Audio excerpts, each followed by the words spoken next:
Your reaction to Josh's sound? Well, listen, it's smart for them to recognize the Chiefs obviously aren't going to lose 2 of their last 3 and now 2 of their last 2.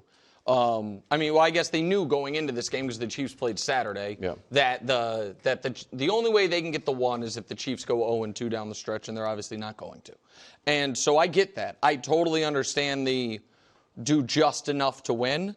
The problem with that being the rationale in this game is that's not what happened in this game.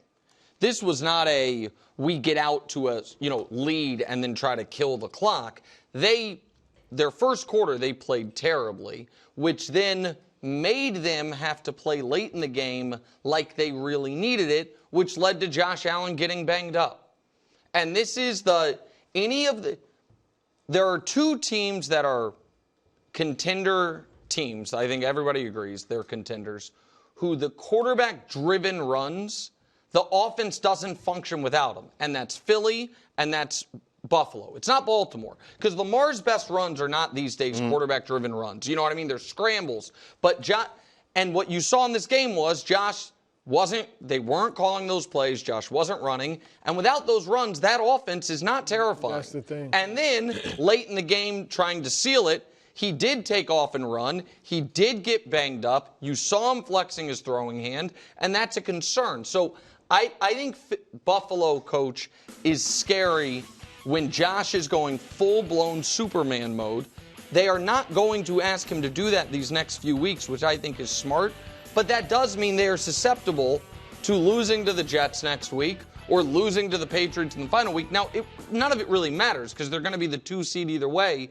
But that's how I read the situation of this game. Look, first of all, with Josh, I think it was TMI.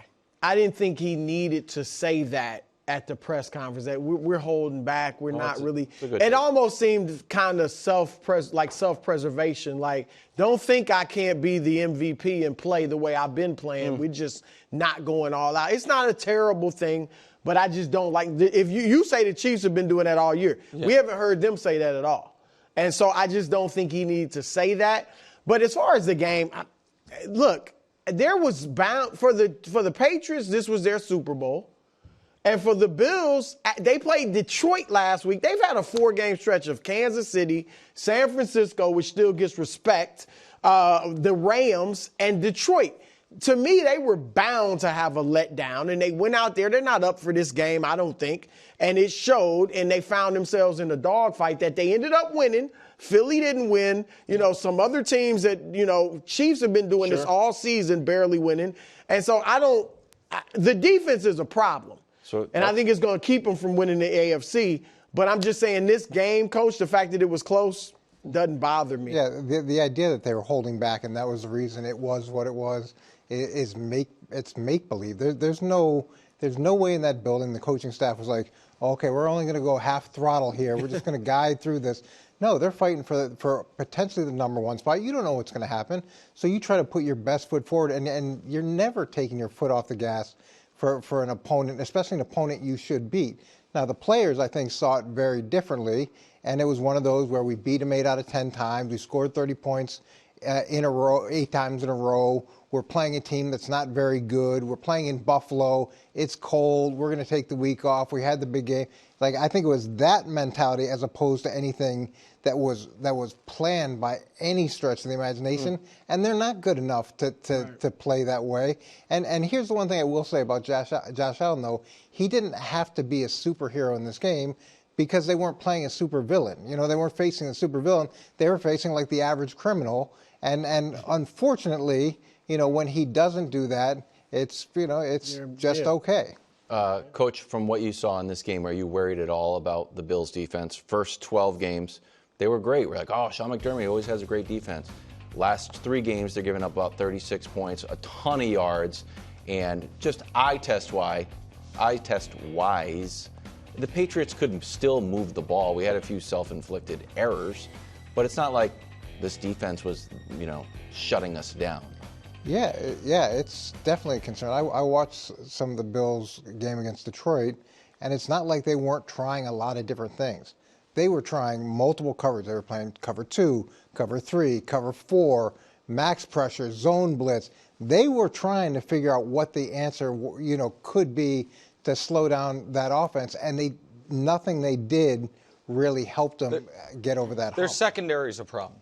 And you know what I mean? Like, flatly, their secondary is a problem, and a more talented Patriots team would have won that just game. A lot of penalties, just grabbing. I'm like, the secondary is a problem. Not good. You want to talk Josh Allen MVP? Yeah, that's the plan. Okay. You think Josh Allen lost? Well, no. I thought that's where like Brew. Here's what I think. I think that that the MVP. I don't like how it has just become a narrative award that seemingly gets locked in stone in week 14-ish, which is, what happened last year was, I thought two guys almost eliminated themselves. Dak eliminated himself by the game they lost to Josh, where Dak played poorly. Purdy eliminated himself with the 4 picks against Baltimore. And last quarterback standings, Lamar, is sitting right there. He's like, okay, I guess I'll win it. Right. That oddly, I think, hurts Lamar this year because he won it last year. But the Josh Allen roller coaster stuff that can hurt them is if that continues on that trend. That's this year? That's just this season. That's this season alone. Where you see it, and so if he has another game like this one, then I think it opens the door for Lamar if Lamar cooks the Texans on Netflix. What are the bullet points? Well, if we put it back up, I could show you. Very little. So if I don't know if we can put it back up or not, but this game was 60. So each line is 20 points. And so he's had passer ratings under 75 4 times. Exactly right. And he's had super high ones 5 times this year. And so, but go ahead. Look, I'll be interested to see if you guys agree with me. You said it is a narrative award, and we all thought entering the season, because Lamar had 2 and 1 last year and hasn't, gotten to the Super Bowl, that he's almost disqualified. Mm-hmm.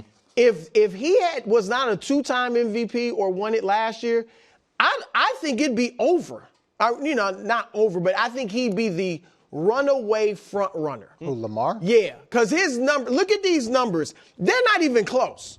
His numbers and Josh's numbers, he's got him beat in everything. But the wins thing is how the voters have done it. I mean, that's not just for Lamar. But this is how he won it last year. This is a historic type season for Lamar. He's got 43 touchdowns. He's going to be top 5 all-time passer rating. His numbers are way better than Josh's. Now, I'm fine with it because whether it's football or basketball, we tend to do this. When you've got some all-time, and I think Josh is in that discussion, all-time great quarterbacks or players, and it's close, you divvy it out. Jordan only won 6. LeBron's only won 4. They could have won more. To be fair, Jordan won 5. I'm sorry, 5. But my goodness gracious. You're thinking finals. The difference, yeah, that's right. But I just think I'm fine with Josh winning it. As long as he, like you say, he doesn't have some to me, he's the clear winner, and here's why. He lost half of the guys who caught passes last year. Half of the guys who had receptions walked out the door. Favor. They didn't really add any stars at all. The Ravens had Derrick Henry, which is a somewhat of a game changer in terms of the way teams have to approach him. And the fact that they had this run of 30-plus points per game, it's all on him as opposed to it being this. No, I do agree with that. I think that's an advantage for him too. Thanks for watching. Subscribe here to get more from the show and to check out clips from other shows on FS1.